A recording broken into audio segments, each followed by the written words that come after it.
Hello guys. आज हम the ghost story movie का एक्सप्लेनेशन करने वाले हैं।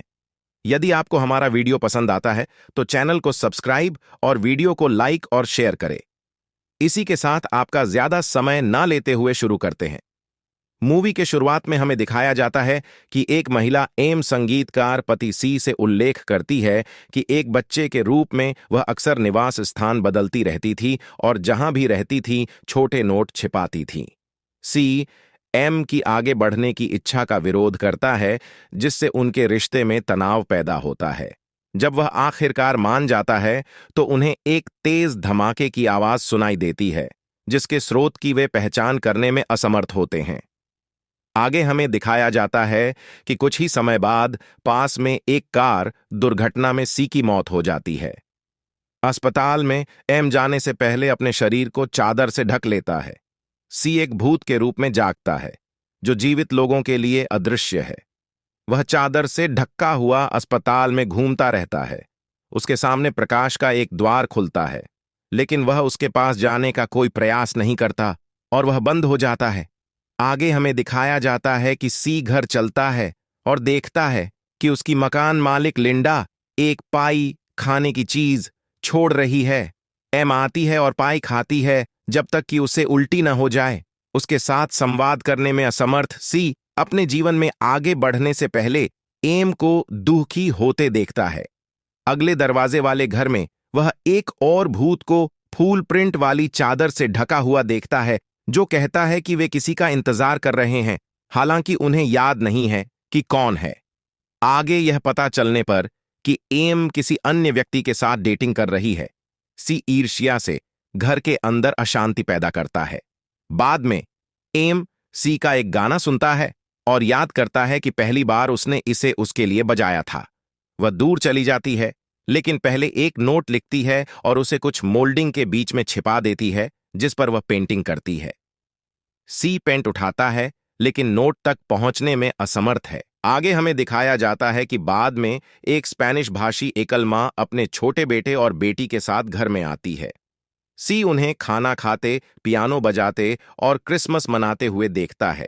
बच्चों को उसकी उपस्थिति का एहसास होने लगता है और वे भयभीत हो जाते हैं। एक रात वह परिवार की एक फ्रेमयुक्त तस्वीर को पियानो से गिरा देता है और रसोई में बर्तन तोड़ देता है। परिवार बाहर चला जाता है और भूत पेंट को कुरेदना जारी रखता है। आगे दिखाया जाता है कि अगले रहने वालों द्वारा आयोजित एक पार्टी में एक महिला कहती है कि उसने अपने उपन्यास पर काम करना बंद कर दिया है, और एक आदमी यह दावा करते हुए जवाब देता है कि सभी रचनात्मक गतिविधियां व्यर्थ हैं, क्योंकि ब्रह्मांड अंततः समाप्त हो जाएगा। पार्टी में आने वाले लोग रोशनी को टिमटिमाते हुए देखते हैं। आगे दिखाया जाता है कि घर त्याग दिया जाता है और परित्यक्त हो जाता है। नोट को पुनः प्राप्त करने के सी के प्रयास एक बुलडोजर के दीवार से टकराने से बाधित हो जाते हैं। बगल का घर भी टूट गया है। फूलों की छाप वाला भूत खंडहरों के बीच खड़ा होकर कहता है, मुझे नहीं लगता कि वे आ रहे हैं, और अपनी चादर के नीचे से गायब हो जाता है। जहां घर था वहां गगनचुंबी इमारत बनी है। एक बार जब यह समाप्त हो जाता है तो सी छत से कूदने से पहले बालकनी से एक भविष्य के शहर का दृश्य देखती है। आगे दिखाया जाता है कि आकाशीय गोला विपरीत दिशा में घूमता है और सी खुद को 19वीं सदी में एक खेत में एक आदमी के साथ पाता है, जो जमीन में डंडे गाड़ रहा है। आदमी की पत्नी और 3 बेटियां एक ढकी हुई बग्घी में आती हैं और परिवार एक घर बनाने की तैयारी करता है। सबसे छोटी बेटी एक नोट लिखती है और सी के गाने की धुन गुनगुनाते हुए उसे एक चट्टान के नीचे छिपा देती है। अमेरिकी मूल निवासी परिवार पर हमला करते हैं और उसे मार डालते हैं, और सी लड़की की लाश को सड़ते हुए देखता है। आगे दिखाया जाता है कि घर में वापस, जो पियानो को छोड़कर खाली है, सी खुद को देखता है और एम प्रवेश करती है और चारों ओर देखती है। घर में उसका जीवन स्वयं को दोहराता है। वह उनके अंतिम तर्क को देखती है और अपने अतीत के अंत में हार मानने के बाद वह पियानो पर जोर से बैठ जाती है, जिससे वह धमाका होता है जिसने पहले जोड़े को चौंका दिया था। बाद में सी अपने पहले वाले भूत स्वयं एम को आखिरी बार घर से निकलते हुए देखता है। आखिरकार वह नोट निकाल लेता है और उसे पढ़ते ही गायब हो जाता है।